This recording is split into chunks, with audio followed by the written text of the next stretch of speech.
Hi everyone, hoping you're having a great Holy Week. We are here together to do a recap of our sermon from Sunday on Palm Sunday, and then we're also going to talk about the sermon series overall together, what we've been through in the last few weeks of Lent.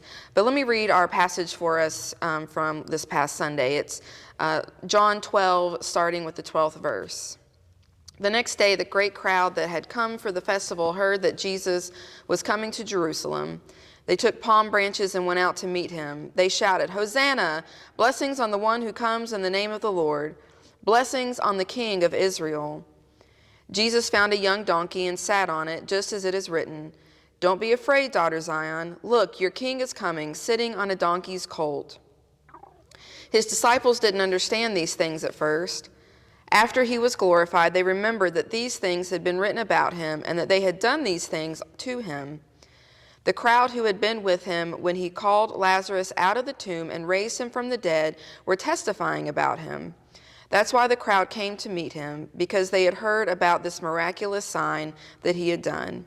Therefore, the Pharisees said to each other, "See, you've accomplished nothing. Look, the whole world is following him." The word of God for the people of God. Thanks be to God. So this is one of those passages that, we preach every single year. We preach this story every single year. And what I loved about it this year, even though he's not specifically mentioned in the text, this sermon series on Peter kind of invites us to think about where Peter was and what he would have been thinking about and how he would have responded to this event, because he's been on a wild journey with Jesus over these last years. So just thinking about what could have been in Peter's mind, because all we really get about the disciples in this whole thing is they still didn't get it. Only later would they understand. Mm-hmm. Only later.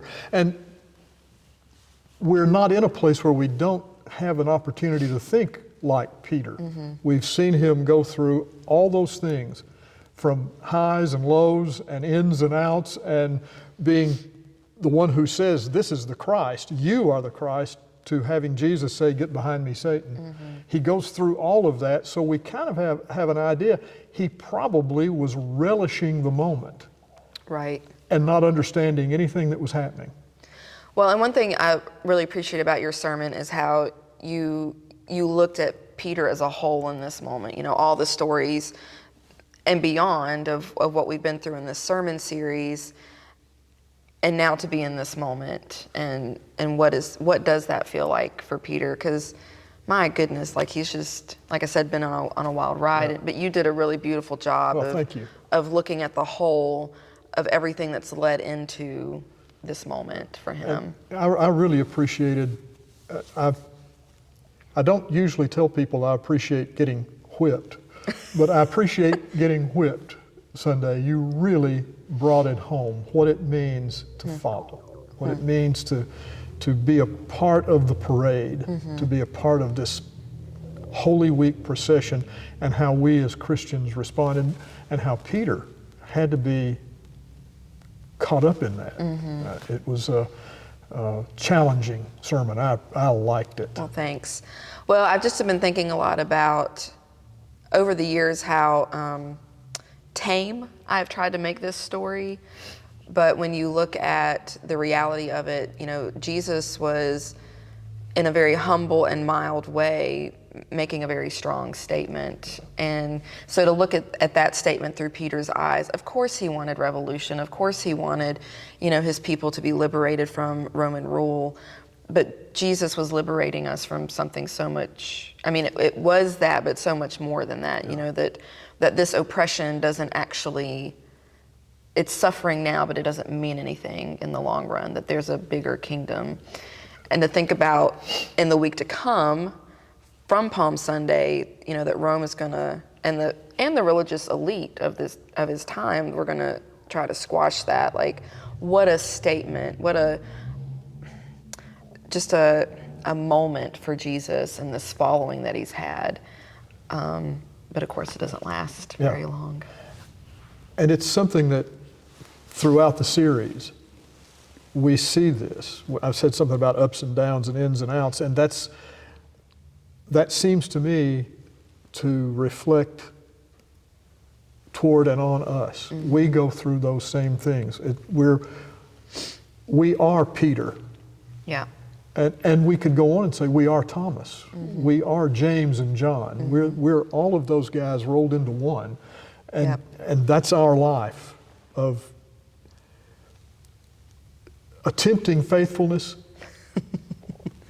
and rejoicing that God's faithful to us. Yeah.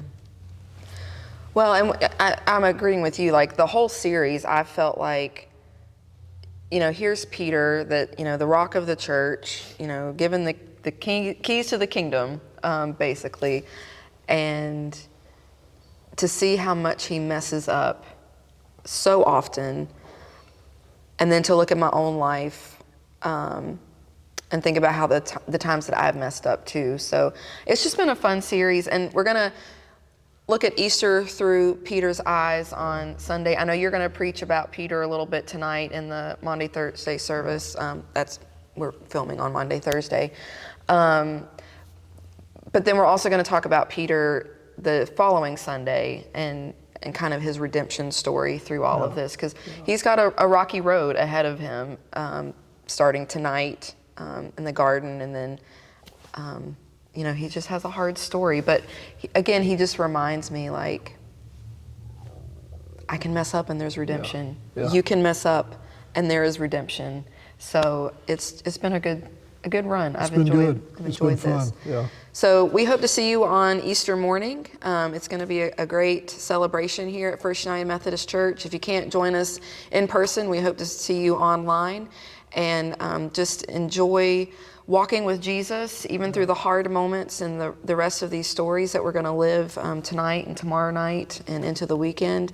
But we look forward to seeing you sometime soon. God bless.